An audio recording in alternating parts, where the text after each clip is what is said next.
అతిమధుర చూర్ణాన్ని మానసిక సమస్యలకు కూడా మనం చాలా చక్కగా సద్వినియోగం చేసుకోవచ్చు. మానసిక సమస్యలు కుటుంబపరమైన, సామాజికపరమైన, సాంఘికపరమైన, వృత్తిపరమైన, వ్యక్తిగతమైనటువంటి సమస్యలు ఉన్నప్పుడు మానసిక సమస్యలు కూడా చుట్టుముట్టి వేధించేటువంటి పరిస్థితి ఏర్పడుతూ ఉంటుంది. అదేవిధంగా ఈ మానసిక సమస్యలు వచ్చినప్పుడు అనేక రకాలైన కొత్త జబ్బులు కూడా వచ్చేటువంటి పరిస్థితి ఏర్పడుతూ ఉంటుంది. బీపీ రావచ్చు, షుగర్ రావచ్చు, హార్మోన్ల అస్తవ్యస్తత రావచ్చు, ఒబెసిటీ రావచ్చు, కీళ్ళ నొప్పులు రావచ్చు. అట్లే వీటికి తోడు భయంకరమైనటువంటి ఈ క్యాన్సర్ లాంటి జబ్బులు కూడా రావచ్చు, నిద్రలేమి సమస్య రావచ్చు. ఇలాంటి అనేక రకాలైనటువంటి సమస్యలు కూడా మానసిక ప్రశాంతత లేనప్పుడు కలుగుతూ ఉంటాయన్నమాట. మరి ఈ యొక్క మానసిక సమస్యలు ఉన్నప్పుడు ఆందోళనగా ఉండడము, చికాగా ఉండడము, గుండె దడగా ఉండడము, చెమటలు పడుతుండడము, ఏ పని మీద ఆసక్తి లేకపోవడము, కోపము, విసుగు ఇలాంటి సమస్యలు ఉండడము, ఈ విధంగా బడలికగా ఉండడము, అదేవిధంగా గుండె దడగా ఉండడము, ఆయాసపడుతుండడము, ఇలాంటి అనేక రకాలైన లక్షణాలు మరి ఆ యొక్క సమస్యలను బట్టి ఉంటూ ఉంటాయన్నమాట. మరి ఈ మానసిక సమస్యలు తగ్గి, మానసిక ఒత్తిడి తగ్గి, మానసిక ఆందోళన తగ్గి, మానసిక స్థైర్యము, ధైర్యము, మానసిక దృఢత్వము, మానసిక ప్రశాంతత కలిగేందుకు అతిమధుర చూర్ణాన్ని ఎలా సద్వినియోగం చేసుకోవాలంటే, ఒక 50 గ్రాములు అతిమధుర చూర్ణాన్ని తీసుకోండి. 50 గ్రాములు అతిమధుర చూర్ణాన్ని ఒక ప్లేట్లో తీసుకోవాలి. ఇంతకుముందే చెప్పాను కదా, ఔషధం తయారు చేసి చూపించేందుకు ఇక్కడ కొద్దిగా మాత్రమే కలపడం జరుగుతుందని చెప్పేసి ఒక 50 గ్రాముల అతిమధుర చూర్ణము. అట్లే రెండవ పదార్థంగా ఆకుపత్రి చూర్ణం. ఆకుపత్రి, దీన్నే బిర్యానీ ఆకు అనేటువంటి పేరుతో కూడా పిలుస్తుంటారు అనమాట. బిర్యానీ ఆకు అన్న ఆకుపత్రి అన్న రెండు ఒకటే. మనకి ఈ బిర్యానీ ఆకులు లేదా ఆకుపత్రి అనే పేరుతో పిలువడేటువంటి ఆకులు మనకు మార్కెట్లో దొరుకుతాయి. తెచ్చుకుని చూర్ణం తయారు చేసుకోవచ్చు.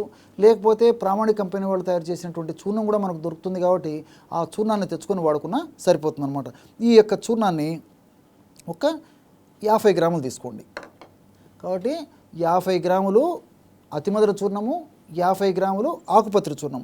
ఈ రెండు పదార్థాలు కూడా మానసిక ప్రశాంతతను కలుగజేసేటువంటి దివ్యమైనటువంటి ఔషధ గుణాలు, రసాయన తత్వాలు, రసాయన అంశాలు ప్రకృతి నిక్షిప్తీకరించి మనకి ప్రసాదించడం జరిగిందనమాట. ఈ రెండు పదార్థాలు మనకి చాలా చౌక ధరకు లభ్యమవుతాయి. ఇంచుమించు అన్ని ప్రాంతాల్లో దొరుకుతాయి. తెచ్చుకోవడం సులువు, తయారు చేసుకోవడం సులువు, వాడుకోవడం సులువు.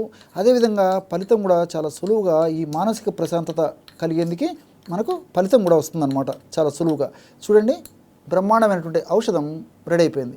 ఈ విధంగా తయారు చేసుకున్నటువంటి ఔషధాన్ని ఒక గాజు సీసాలో నిల్వ ఉంచుకొని రోజు ఉదయం ఒక్కసారి, సాయంత్రం ఒక్కసారి ఒక 2 గ్రాముల చూర్ణం, దీనికి ఎక్కువ కూడా అవసరం లేదు, అంటే అర టీ స్పూన్ కంటే కూడా తక్కువ వాడుకుంటే సరిపోతుంది అనమాట. కాబట్టి 1.5 గ్రాము లేదా 2 గ్రాముల చూర్ణాన్ని ఒక 50 మిల్లీలీటర్ల పాలల్లో వేసేయాలి. దీంతోపాటు స్వచ్ఛమైనటువంటి నెయ్యి, ఆవు నెయ్యి దొరికితే ఆవు నెయ్యి వాడుకోవచ్చు.